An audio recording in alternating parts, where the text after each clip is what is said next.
Hey guys, I hope all is going well. So we're going to continue with some hypothesis testing today. Today we're going to learn about the critical value approach, which is going to test. We have two hypotheses or several hypotheses, and our goal is to decide which one is the real one, because there could be many and we don't know which the real one is, right? That's why I chose this today, right? All right, you get it. So I'm going to continue with the notes from last time. Let's get rid of this. I wonder if this makes my battery die faster. So last time, just as a reminder, we had 3 different types of research questions. And then we set up our null and alternative hypotheses that were associated with those research questions. So for example, is the true average return of Amazon stock greater than 5% per year? When we set up the hypotheses, we said if the null hypothesis is true, the answer is no. And if the alternative hypothesis is true, the answer is yes, it's greater. So these two are null and alternative hypotheses here, reflect that idea. If mu, the true average Amazon returns, are less than or equal to 5%, then the answer to that question is no. If the alternative is true, or mu is greater than 5%, then the answer is yes. So now we're going to figure out today one way we can use statistics to decide what the answer to that question is. And to make these decisions, so our second step, first step in a hypothesis test is figure out your research question. Second step in a hypothesis test is to set up those hypotheses. The third step is going to be collect data and then get statistics from that data. So for example, a sample mean and the standard error associated with the sample mean. And if we're getting the standard error, what else do we need? We need n, and we also need s or sigma, right? To figure that out.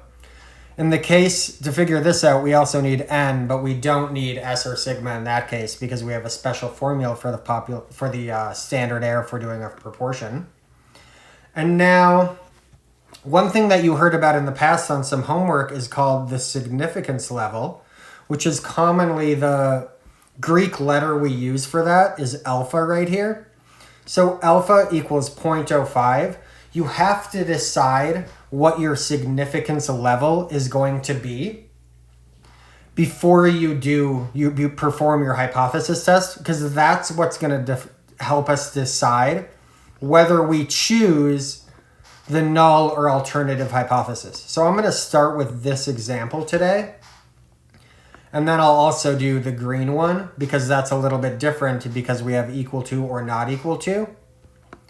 So what we can do here is notice I've drawn a bell curve because we know that X bar sample means have a bell-shaped distribution that is centered around the true mean. However, now we don't know what the true mean is, right? So that's fundamental. We would already know the answer to those research questions if we knew what the true mean was. So in this case, we know that this guy, sample mean, is centered at the true mean, but we don't know what that number is. This is where, remember we talked about mu naught last time? This is where that's going to be important. So we're going to assume, although we do not know if this is true or not, we're going to go ahead and assume that that is true for right now. Now, if we get an X bar that, for example, lands right here, that would be pretty consistent with mu naught being 5%. Or if we land right here, or right here, or right here, or right here. In other words, if we get a sample mean that's close to 5%, we're going to be like, yeah, that makes sense that the true mean is 5% if X bar lands close to 5%. What would happen if we landed way over here? Well, in that case, we'd say, well, it doesn't really seem like the sample mean is consistent with the truth being 5%. But notice that landing over there is actually consistent with the null hypothesis. That would be like, hey, it seems like mu is less than 5% if we land way over here, right? Then we're going to go ahead and accept the null hypothesis for sure in that case. Now, if we land way over here, we might be like, well, that's an X bar that has a pretty low probability of occurring under this null hypothesis that it's 5%. That might seem like we're dealing with a true mean that's higher than 5% if we land anywhere over here, right? Well, how are we going to decide if we've landed far enough over there to say, hey, you know what? I'm going to go ahead and reject the null hypothesis. I've landed so far to the right in this distribution that I'm going to say, you know what? This is enough evidence that I'm going to say the alternative hypothesis is true. I believe that landing way over here in the upper tail is actually consistent with the alternative hypothesis. So I reject the null hypothesis and accept the alternative hypothesis. Now, how do we decide if we've landed far enough over there? Well, that's where alpha comes into play. If we choose alpha equals 5%, I'm going to say, well, if I land in the region that has an area of 0.05 in this tail up here, because this is called an upper tail test or a right tail test, because we're asking if it's greater than, that makes this a right-tailed test. This would be a left-tailed test, by the way, because I'd be looking, this one right here would be a left-tailed test because I'd be looking for very low values. But right now we're doing the red example, upper tail, is it greater than? So if we land way high, far away from our null hypothesis right here, we're going to say, yep, I believe that the alternative hypothesis is true, that the true average is greater than 5% because there was a less than 5% chance of me landing way up here in this region. So if we land up there in that region, in the region where only 5% of the curve is under that upper tail, we're going to go ahead and reject the null hypothesis. Well, now the question is, how do I figure out if there's a 5% tail? So let's just pretend, for example's sake, that we go and collect a sample of data of Amazon stock and we get X bar equals 7%. All right? So now we're starting to think, well, that's above the mean. That's somewhere up here, right? It's above 5%, the null mean, the null population mean. But is it far enough away that I've landed in this 5% region? Well, let's also assume that we get a sigma of, let's go ahead and do a sigma of 10%. And let's do an n-ski of 100, because we need those to get SE X bar equals 10% divided by the square root of 100. Ooh, we got lucky right there. We got lucky, bro. SE X bar equals 1. Math is easy now. So now, are we going to use a Z or a T? We're going to use a Z. That's right. That's right. Z. Why? Because sigma, we pretended we knew the population standard deviation, equals, what is it? What is it? 7 minus 5. That's X bar minus mu naught. Because I'm now using this mu naught. I need that to calculate my Z statistic. Because remember, I'm assuming that that's the true mean for right now. So I'll go and stick that in my formula for the Z statistic. This is divided by sigma over the square root of n. We already did that. That's 7 minus 5 over 1 equals 2. We got some nice numbers here. So our Z-score is 2. So what have I done? I've taken my 7%, which I didn't know if it landed in this region or not. And now I'm asking, well, does that land in that region? Why am I not scrolling? Why am I not scrolling, people? Oh, there we go. So let's take this now and put it in a z distribution. We converted our 7% sample mean into a z-score. Z's are like that. Z's are centered at 0. We got 2. Now, how are we going to figure out if that 2 is in this 5% region? We're going to be like, yo, z-table, baby. And then I'm like, So when you're using the z-table this way, which you shouldn't do, you should use Excel, but I don't have Excel on this iPad. And look at these people are looking at us in this commercial. So we're going to find, look, this is going to give us probabilities to the left, right? We're looking for the number that breaks this up into 5% on the right. What must be on the left? 95% in our z-table. So we're going to find the number that breaks this z distribution into 95% on the left, 5% on the right. So I go into the body of the z-table here, and I'm looking around, I can't draw on this. But if you look right sort of in the middle here, we're looking for 0.95. 0.9505. Zoom way in on it, right there. Whoa, there it is. That is the area to the left. Well, what's the z-score associated with that? I move over the row, 1.6. I move up 0.05, 1.65.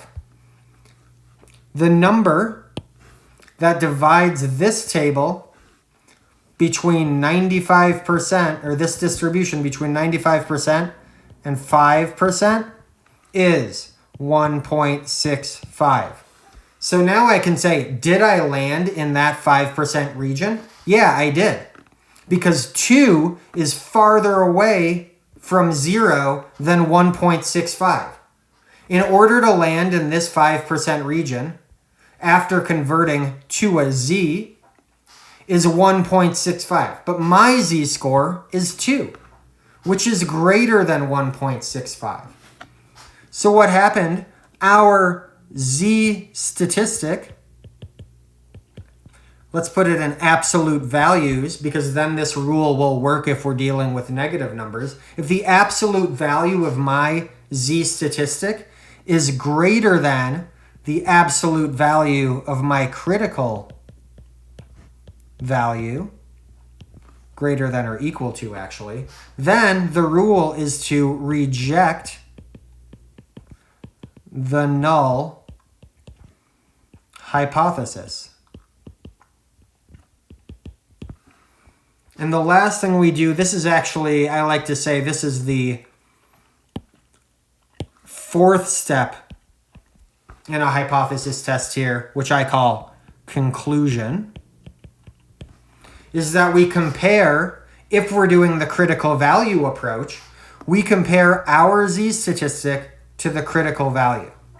All right? And in this case, our z statistic was greater than the critical value, so we reject the null hypothesis. Now, you should always go back and actually answer the question that you asked, and we would say, we conclude that Amazon stock returns are greater than 5%. Because we rejected the null. The null was that they were not greater. The alternative is that they are greater right here, right? Mu, Amazon stock returns, greater than 5%. We concluded that our evidence leads to that result. So we conclude that Amazon stock returns are greater than 5%. Now suppose that we had gotten instead, what if we had gotten x bar equals 6? I don't know if that's probably not good English, but this isn't an English class. I'm pretty bad at English. If we got that, then z would have been equal to 6 minus 5 over 1 equals 1. In that case, we have our z stat is less than our critical value, which we already calculated because that hasn't changed, right? That's still the number in a z-table that splits between 95% and 5%. If we get in that case, then we go ahead and we fail to reject the null hypothesis. Now that may seem strange at first because we found an x bar that is greater than 5%, 6%. But we do not conclude that the true average is greater than 5%. Because, remember, thinking about this distribution, we could land up here. That could be consistent with the true average being 5%. So basically, we need a lot of evidence, depending on what we set our alpha at, in order to reject the null hypothesis. So just the way that hypothesis testing works, we usually choose alphas that require kind of more evidence. Because we have random variation, x bars vary randomly around the truth. So we don't want to just say like, oh, I got 5.05%, so clearly it's greater. No, because it could be that just reflects random variation around the truth. So you want to get pretty far away into that rejection region, we call it, before you reject the null hypothesis. Okay? One other thing, alpha is not always 5%. That's probably the most common value for alpha. But alpha, the other common values are 10% and 1%. Or 0.1 for 10% and 0.01 for 1%. So you should know that. Those are the three most common alphas. But you could really choose any alpha that you want. The book will throw some other ones at you like 0.02, 0.03, just to make sure you're understanding how alpha works. But notice that you have to choose alpha to figure out your rejection region to decide these rules. Because that critical value right there came from us knowing alpha right here. That number divides our distribution into 95% and 5%. Now, notice this example, we knew sigma, okay? Let's think about what would happen. Let's say we got x bar equals 7%. So going back to the original example. S equals 10%. N equals 100. Now we are actually going to calculate a t statistic, although that has the same formula, x bar minus mu naught, except now we say s over the square root of n. 7 minus 5 over 10 over square root 100. And that equals 2 again. So we actually got the same number, but now that number is coming from a t distribution because here, don't know population standard deviation. We had to estimate it, so we went and got our data and used our Excel function. So now we have a 2. That comes from a t table, t right here.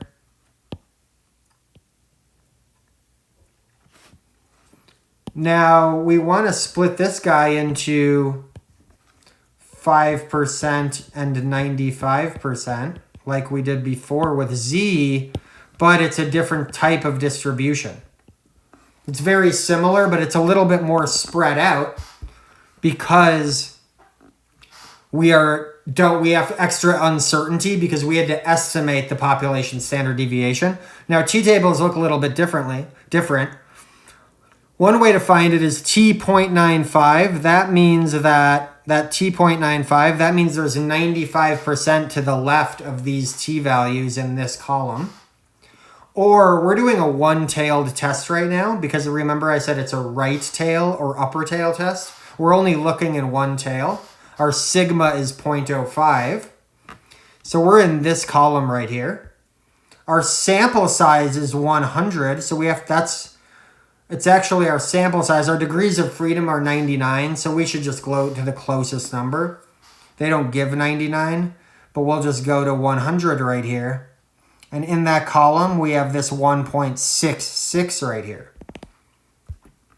So if we were doing a t-test, 1.66 is our critical value. We still landed at 2.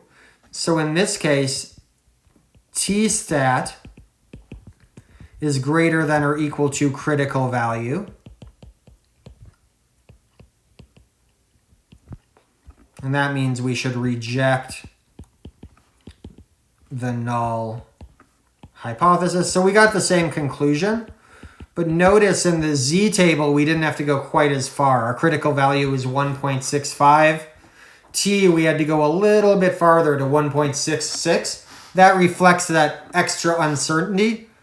This curve, this bell shape is a little bit more spread out because of that uncertainty.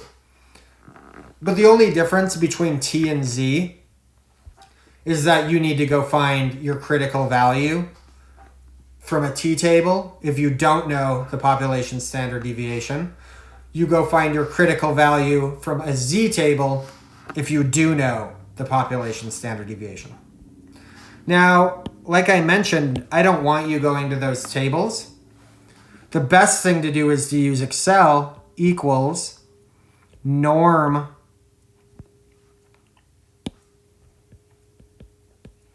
dot INV. Area to the left is 0.95 because remember, these things always give you the area to the left. So we're finding this number in Excel now. This formula in Excel goes and looks at the table for you. This is from a Z distribution, so 0, 1. That's going to go ahead and it's going to give you about 1.65. It's going to be more accurate because it's going to be an exact value using that formula. But that's the same thing as going and looking at so Z critical value. If you were doing a T, it would be T.INV. It would be 0.95, the area to the left. And now you'd put our degrees of freedom in here. That'd be 99. So that would allow us to get exactly the right degrees of freedom. That's another valuable thing about using Excel is you can put exact values in there. And this is going to be your T critical value. All right. Now, one other thing I'm going to mention here is let's do the green problem. So that one, stock returns diversified portfolio. But now we have equal to and not equal to. And this is an important distinction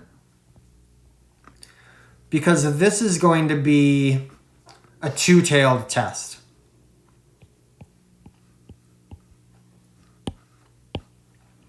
So we know X bar comes from a distribution like this. We don't know where that distribution is centered. That's the whole point of the hypothesis test. But we'll assume it's at mu naught equals 4%. Now, again, if we land close to mu naught with our x bar, we're going to be like, yeah, that seems chill. That's probably consistent with it being equal to 4%. But now we're looking for a difference. So if we land in an extreme region in either place over here, we will reject the null hypothesis. But let's pretend alpha equals 0.05. Again, that's the most common value. Now we need to have our rejection region live in both tails. And if alpha is 0.05, we want 95% in the middle. How much has to be in each tail?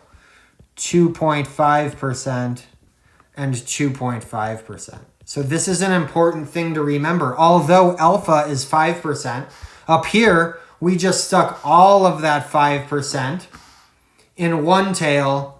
But now that we're doing a two-tailed test, because it's different than rather than greater than or less than, now we have to allow that 5 to be divided into both tails. So you have to take alpha and basically divide it by 2. Okay? So let's say we go collect data and we get x bar equals, let's go ahead and do 2%? 2%. N is going to be 100 again. Let's do S. So we're going to do a T statistic. S equals 10%. Where are these numbers even coming from? T stat equals mine 2% minus 4% divided by 10% S divided by the square root of 100. That's going to equal -2. So now we're landing to the left over here, right? We converted that guy. We converted x bar to t through this calculation. Whoa. That's centered at 0. We're at -2 ski. But now it's not as clear if that's enough, because now we're looking for the 2.5% region over here. So let's go back to our t table. This is where this one tail, two tail comes into play. We can't look in the same column because that T95, that's a 10% significance level for a two-tail test. 97.5, 0.05 for two-tail. That's the one we're dealing with. One tail, it would be 2.5%, right? Because there's 2.5% in each tail. We're dealing with a sample size, degrees of freedom of about 100. It's really 99 though, right? 1.984. So that T-stat, whoa, why? Go away. This is our critical value now, 1.984. We still beat it. We'll still reject the null hypothesis because we landed in the rejection region. But notice before, we only had to go 1.66 out, right? Because we only needed 5% in that tail. But now we needed to go farther out, 1.984, because there's only 2.5% in this tail. This is actually minus because we're in the negative region, right? This is plus 1.984. We also would have rejected if we landed in this region, but we got a negative. We found a sample mean that was less than the null mean. So we ended up down in the lower tail. -2. This is where having absolute values for the rule are nice. -2 absolute value is 2. That is greater than or equal to the absolute value of the critical value. -1.984. It's farther away from 0 is another way to think about that. So we will reject the null hypothesis here. And now if we were doing Excel for this, we would have said equals t dot inverse to get the critical value. T dot inverse 0.975. That means there's 2.5% to the left. So that's going to give us this number right here because we're doing the positive. We could have also done 0.2025 and that would have given us the negative version. Degrees of freedom is 99. Let's erase this. This is going to be about equal to 1.984. And that's going to be your T critical value from Excel. All right, so that's the critical value approach. That's called the critical value approach because we're comparing our T statistic